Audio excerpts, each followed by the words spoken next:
So now I'm going to add the bass line right here.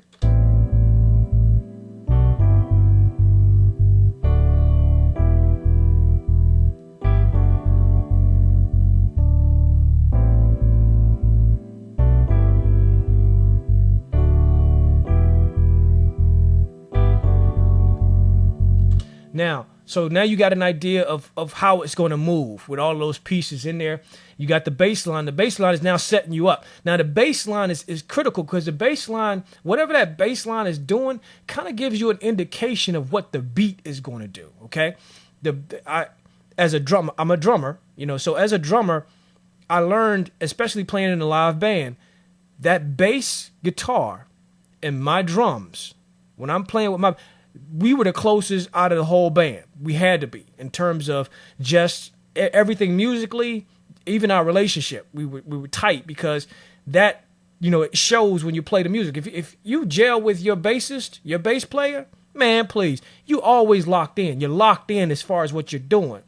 Even that bass has to have a lock in with the drums. So it can't just be off doing its own thing. It has to give some indication of what the drum is going to do or what the rhythm is going to do, what that drum pattern is going to do. I say that just to give you a little bit of tip, you know, just a little bit of information on that. So just take it for what it's worth. Just remember that bass line kind of gives you an idea of what the groove is going to do. You know, it kind of gives you insight into the groove. If you never hear the drum, it gives you an insight into what that groove is going to do. So now you got that part. So let's continue on. So now you get this piece. I'm going to take you back real quick. I'm going to take you into this is my melody piano. And what I mean by that is when I say melody piano, this is the one is really like this piano is really like my right hand. It would be like if I was able to play a piano, you know, correctly, you know, like a pianist, this would be my right hand. This is what this piano is doing. Piano 2 is my left hand. So it's like left hand, right hand. I should probably label it that way. Yeah, I'll probably do that. Yeah, anyway, so we get to this piece here. I'm going to play this little portion right here because this is really taking you back to the original sample, okay? So let's take a listen to this.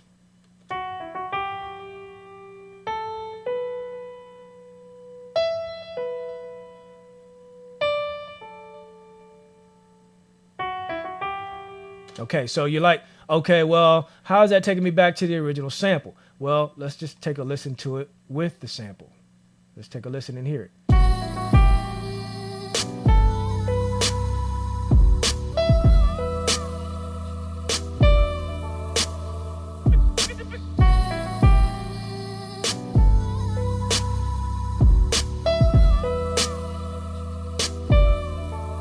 Now, notice, again, I'm not matching it 100%. I'm not trying to match her vocal.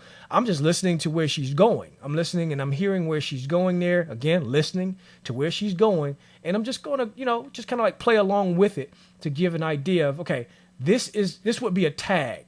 This is my tag. Tagging back to the sample, if you will.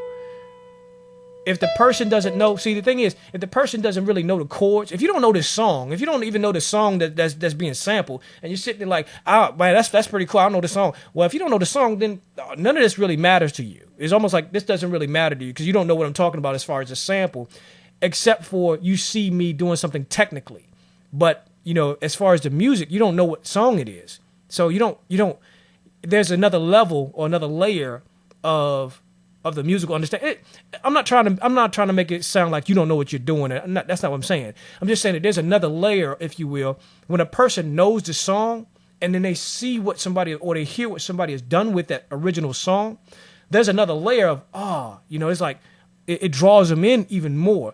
But if you don't know the song and you just know there's a sample and I just moved it away from the sample, then you're like, okay, there's a technical aspect that you can respect and you understand. You're like, okay, that's good. I see what you're doing. But when you know the song or that's like your jam, that's your song, that's you have a connection to that song, it actually draws you in even more. That's all I'm saying. There's another layer to it. So technically, looking at what I'm doing, anybody could technically look at it and say, wow, okay, well, he's just extrapolating or he's pulling away from the sample. He's just moving away from the sample.